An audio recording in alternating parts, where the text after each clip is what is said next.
The journey to true wealth isn't about showing off the possessions that you have, but it's more about embracing the virtues of modesty and humility. We live in a world that often values appearances, especially on social media, but if you're able to stay grounded and keep a low profile, your bank account and your net worth will grow very fast. There are 5 reasons why I think looking poor is important, and starting with number 1 today, the fact that it simplifies your life. And to illustrate how simplicity will actually make you richer, imagine for a second that somebody gifts you a Lamborghini. For a moment, you're really stoked. You now get to show off this amazing car and you get all the respect that comes with owning a supercar. But then after driving it around for, let's say, a month or 2, you realize something. The cost to insure a Lamborghini is 5 times more than it costs to insure your standard car. You need to fill it up with premium gas when you go to the station, and the tires cost a fortune to replace. Every time you get an annual service, it costs you upwards of $1,500 to $2,000, and don't get me started on those certain replacement parts. You might have to wait months for those to come in. And all of these issues arose even though you got the Lamborghini for free. You didn't even actually have to pay for it in the first place, which I will get to in a second. Now, what I just described is actually a psychological phenomenon called the Diderot effect, named after a French philosopher, Denis Diderot. In his 1769 essay, he actually recounts that he is gifted a beautiful scarlet red dressing gown that eventually puts him into debt. And that's because to him, after he received the red gown, everything else that he owned kind of paled in comparison. He went on to replace all of his possessions, like his chair, his desk, and his wardrobe, and that eventually put him into debt. He famously stated that, quote, "The poor man may take his ease without thinking of appearances, but the rich man is always under a strain." In other words, more money, more problems. This is why looking poor is important, in my opinion. Not only does it simplify your life, it also allows you to enjoy the possessions that you do have, and oftentimes, if we're grateful with the stuff that we have already, the happier that we are going to be. And from a financial perspective, every time you add on a recurring cost to your life, say an expensive car payment, that adds on to the day-to-day stress that you undergo to ensure that you can make that payment. When your month-to-month expenses get too high, this might actually chain you to the job that you do have, and if you don't enjoy your job in particular, this could be a bad thing. Your potential opportunities might be also limited. You may never experiment with entrepreneurship, and you might even be too anxious to look for a new job, all because you need to ensure that you have enough money to pay all your bills. If you intentionally choose to live a modest life instead, that gives you a bunch of flexibility and a ton of peace of mind. Reason number 2 why looking poor is important is that, well, it's simply cheaper. Because you aren't worried about buying a new designer shirt or getting a fancier car or buying the latest iPhone whenever it comes out, you have more money to invest, save, and also spend it on investing in yourself. The problem with many Americans is that whenever something new and shiny comes out, they go and buy it immediately. How many people do you know that have a completely adequate iPhone, but they want to upgrade it because the newest one has a cool new feature that they learned about in the most recent keynote by Apple? A recent survey showed that 65% of Americans are living paycheck to paycheck, so if you really want to avoid this situation, having the cheapest lifestyle possible will help you mitigate that risk. It's at a bare minimum, I think, a step in the right direction if you aren't being tempted by the newest or latest and greatest item that comes on the market. And that way, with those extra savings, you can save for the things that really matter in life. For example, the Scotty Cameron putter, Napa, California. I'm just kidding. Don't do that. It's just a joke. But for example, the things that really could matter are an emergency fund worth 3 to 6 months of your living expenses saved up.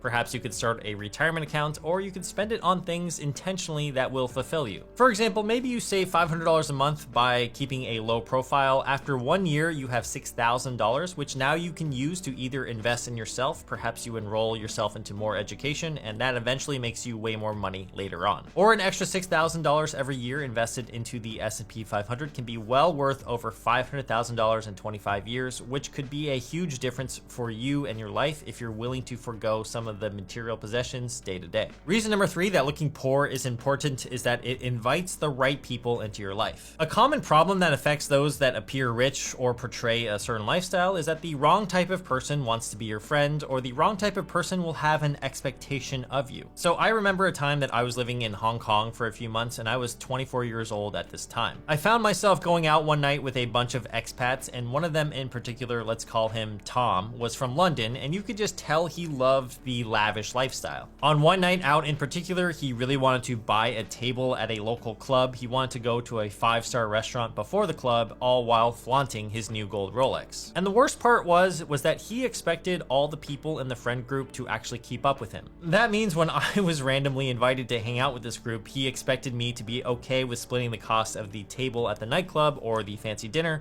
which would have amounted to well over $500 US just for that night. And I'm 24 at this time. I'm unemployed between jobs. It's not like I have a ton of money to spare, so I politely declined. I just went home and I called it a night so I could avoid all of that. But then I was thinking to myself, what was the point of it all? It's possible that many of the other expats in that group wanted to keep up with Tom, so as a consequence, they all ponied up the $500 or whatever it was for that night. But my point is that when you seek to show off that you have money, you might get somebody like Tom in your life who encourages you to spend more money. Another situation is that you might attract people that want to get to know you just because they perceive that you have money. This is the wrong crowd in my opinion, because they don't truly want to get to know you. They just are there because at that exact moment you have what they're looking for. Now, if you were to live humbly and modestly, you might be able to find someone who values you for you and what you are truly about. Not only are you living a more authentic way, you are attracting people that want to be around you for your mind, your energy, and your presence. So looking poor is a really easy way to weed out the people that want to be your friend for the wrong reasons. And that leads me to a bonus reason today. Let's call it reason number 3.5 or 3.5, which is that you should aim to maintain a low profile because it doesn't make you a target. Imagine you brag about your cars, your watches, your houses, and your big portfolio on social media. Well, now you are someone who is known to have a lot of money, and it could potentially make you a target for robbery at some point in your life,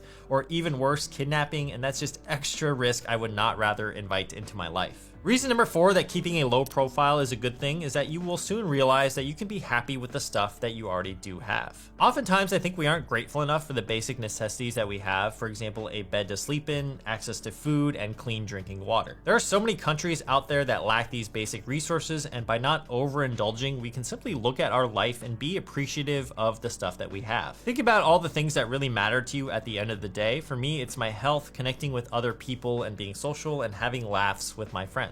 Then it just comes down to having a purpose with my work, having food and shelter, and then I'm pretty much ready to go. At the end of your life, you're not going to take any of the money with you, but you will remember all the great experiences life had to offer you, as well as all the connections that you made. And having this appreciation will help us avoid what researchers call the hedonic treadmill. That's the observed tendency of humans to return to a relatively stable level of happiness despite major positive or negative changes in their life. So famously, in a study in 1978, lottery winners reported being similarly happy before and after winning the lottery. These winners were studied, and the findings actually showed that having a large monetary gain in their life had no effect on their levels of happiness after just a few months. It didn't make them any happier, they just simply got used to having more money, and their happiness level eventually returned to their baseline. In other words, if you go out and buy that Gucci belt that you've always wanted, sure, it will trigger some dopamine for you in the short term, but over a longer time period, you will just revert to your baseline level of happiness. I've also noticed personally the same phenomenon with a new car. So initially, once you get your new car, you are so happy to drive it. But after a few months, the newness or the honeymoon period fades away, and it's just like driving any other car. What you want to do is break this cycle and not get blinded by the newest, hottest items out there.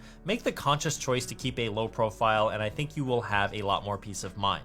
Reason number 5 that being subtle and living within your means is so important is that, well, technically you could retire with less money. If you're able to spend less money as your baseline when it comes to retirement, you simply just won't need as much money to retire. According to the 4% rule, which I've talked about on this channel, you can technically call yourself retired when you're able to withdraw 4% from your nest egg every single year and live off of it. So if your lifestyle costs you $50,000 a year, you need a nest egg of $1.25 million, and this will allow you to withdraw $50,000 a year and live off of your investments. Imagine your lifestyle costs you $100,000 per year or double that, then you're going to need $2.5 million in order to withdraw at that same healthy 4% rate. So living below your means just helps bring down the burden of that financial stress, and it also means that you can take steps to eliminating debt if you do have debt. And one of the signs that you are going to be doing well financially is that if you're able to effectively manage your debt. The average American has personal debt, so excluding mortgages, of around $23,000 according to a recent study, with a lot of it coming on a credit card. Ideally, if we're living below our means and keeping a low profile, we're gonna be able to keep that amount much lower than that when it comes to our own debt. That way, we're able to manage the payments in a way that's not going to cut into the remainder of our lives. So I think I've effectively shown you all the benefits that a modest life and looking poor can give you today. I think it frees you up in so many ways financially that you will be happier, have more peace of mind, and cherish the things that actually matter. If you enjoyed this video, you'll really like this video right here on the 7 major differences between rich and poor people. It's one of my best recent videos, and I think you guys will probably agree with a lot of what's said in there. I'll see you guys in that video. Just seriously go click it now. And all right, thank you for being here. Peace.